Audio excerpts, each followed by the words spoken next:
தமிழ்நாட்டின் வளர்ச்சி பயணத்தில் ஒருவரையும் பின்தங்க விட மாட்டோம், வெல்வோம் ஒன்றாக.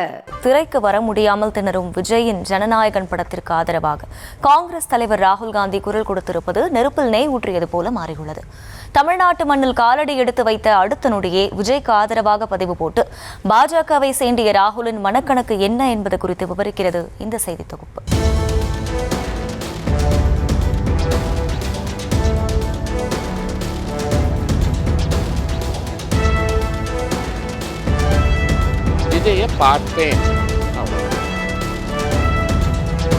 விஜய்க்கு ஆதரவாக இத்தனை நாட்களாக காங்கிரஸ் கட்சியினர் மாய்ந்து குரல் கொடுத்திருந்த நிலையில் தற்போது டெல்லியிலிருந்து ராகுல் காந்தி குரல் கொடுத்திருப்பது ஜனநாயகன் விவகாரத்தை அடுத்த கட்டத்திற்கு எடுத்துச் சென்றுள்ளது. சென்சார் சான்றிதழ் கிடைக்காமல் விஜயின் ஜனநாயகன் படத்தின் ரிலீஸ் தள்ளி போனது. சென்சார் சான்றிதழ் வழங்க வேண்டும் என காலையில் தனி நீதிபதி வழங்கிய தீர்ப்புக்கு மாலையில் தலைமை நீதிபதி அமர்வில் தடை வாங்கியது தணிக்கை வாரியம். இந்த நிலையில் ஜனநாயகன் படத்தின் தயாரிப்பு நிறுவனம் உச்சநீதிமன்றத்தை நாடிய நிலையில் அங்கும் தணிக்கை வாரியம் சார்பில் கேவியட் மனு தாக்கல் செய்யப்பட்டுள்ளது. சென்சார் போர்டின் நெருக்கடியில் சிக்கி ஜனநாயகன் படத்தை ரிலீஸ் செய்ய முடியாத சூழல் இருந்து வரும் நிலையில் திடீரென ராகுல் காந்தி விஜய்க்கு ஆதரவாக பதிவு போட்டிருப்பது பரபரப்பை ஏற்படுத்தியுள்ளது.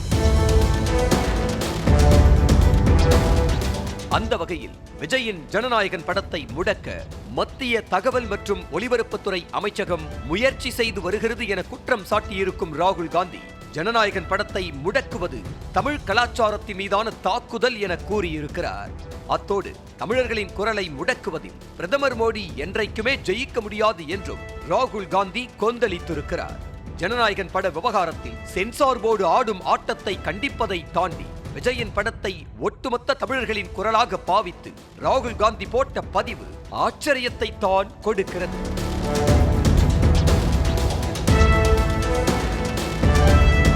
இதே மாதிரிதான் மெர்சல் பட ரிலீஸில் விஜய்க்கு பாஜக நெருக்கடி கொடுத்த போதும் ராகுல் காந்தி ஆதரவு தெரிவித்திருந்தார் என்பதும் குறிப்பிடத்தக்கது. கடந்த ஒரு வாரமாக ஜனநாயகன் விவகாரம் தீயாக கொழுந்து விட்டு எரிந்து வருகிறது. அப்போதே காங்கிரசின் மாணிக்கம் தாக்கூர், ஜோதிமணி, விஜய் வசந்த் உள்ளிட்ட எம்பிக்கள், மேலிட பொறுப்பாளர் கிரீஷ் சோடங்கர் உள்ளிட்டோர் விஜய்க்கு ஆதரவாக குரல் கொடுத்தனர். இந்த நிலையில் நீலகிரியில் தனியார் பள்ளி ஆண்டு விழாவில் பங்கேற்க தமிழகம் வந்த நேரத்தில் ஜனநாயகனுக்கு ஆதரவாக ராகுல் காந்தி குரல் கொடுத்திருப்பதும் முக்கியத்துவம் வாய்ந்ததாக பார்க்கப்படுகிறது. திமுகவினர் சிவகார்த்திகேயனின் பராசக்தி படத்தை கொண்டாடி வரும் நிலையில் அந்த படத்துடன் ரிலீஸ் ஆக வேண்டிய ஜனநாயகன் படத்தை ரிலீஸ் செய்ய முடியாமல் போனது. இந்தி எதிர்ப்பு படமான பராசக்தி படத்தில் காங்கிரஸை, இந்திரா காந்தியை வில்லத்தனமாக சித்தரித்திருக்கும் நிலையில் பராசக்தி படத்தை தடை செய்ய வேண்டும் என்று கூட இளைஞர் காங்கிரஸிலிருந்து குரல் எழுந்தது.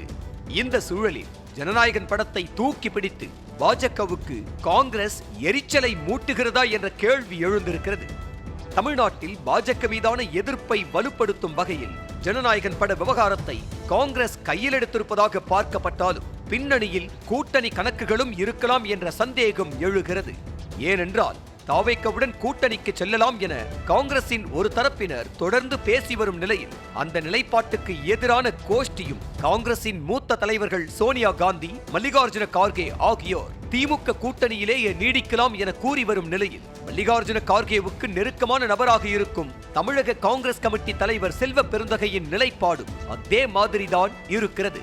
ஆனால் மாணிக்கம் தாக்கூர், ஜோதிமணி, பிரவீன் சக்கரவர்த்தி உள்ளிட்ட காங்கிரஸ் நிர்வாகிகள் தாவேக்க பக்கம் செல்லலாம் என பேசி வரும் நிலையில் விஜய்க்கு ஆதரவாக ராகுல் காந்தி குரல் கொடுத்திருப்பது கவனிக்க வைத்துள்ளது. அத்தோடு காங்கிரசின் பொதுச் செயலாளராக இருக்கும் KC வேணுகோபால் எப்படியாவது ராகுலை சம்மதிக்க வைத்து தாவேக்க கூட்டணி பக்கம் கொண்டு செல்ல வேண்டும் என்பதில் தீவிரம் காட்டி வருகிறாராம். கேரளாவைச் சேர்ந்த KC வேணுகோபால் கடவுள் தேசத்து முதலமைச்சர் நாற்காலியை குறிவைத்திருக்கும் நிலையில் விஜயின் ஆதரவை வைத்து காங்கிரஸில் ஆட்சியை பிடித்து விடலாம் என கணக்கு போடுவதாக கூறப்படுகிறது. இந்த நிலையில் தமிழ்நாட்டில் யாருடன் கூட்டணி என வருகிற 18ஆம் தேதி டெல்லியில் ராகுல் காந்தி ஆலோசனை நடத்தவிருப்பதாக கூறப்படுகிறது. அந்த ஆலோசனையில் யாருடன் கூட்டணி, எத்தனை தொகுதிகள் கேட்பது, ஆட்சியில் பங்கு கேட்பதா இல்லையா என்பது குறித்து எல்லா முடிவுகளும் எடுக்கப்பட வாய்ப்பிருப்பதாக பேசிக் கொள்ளப்படுகிறது.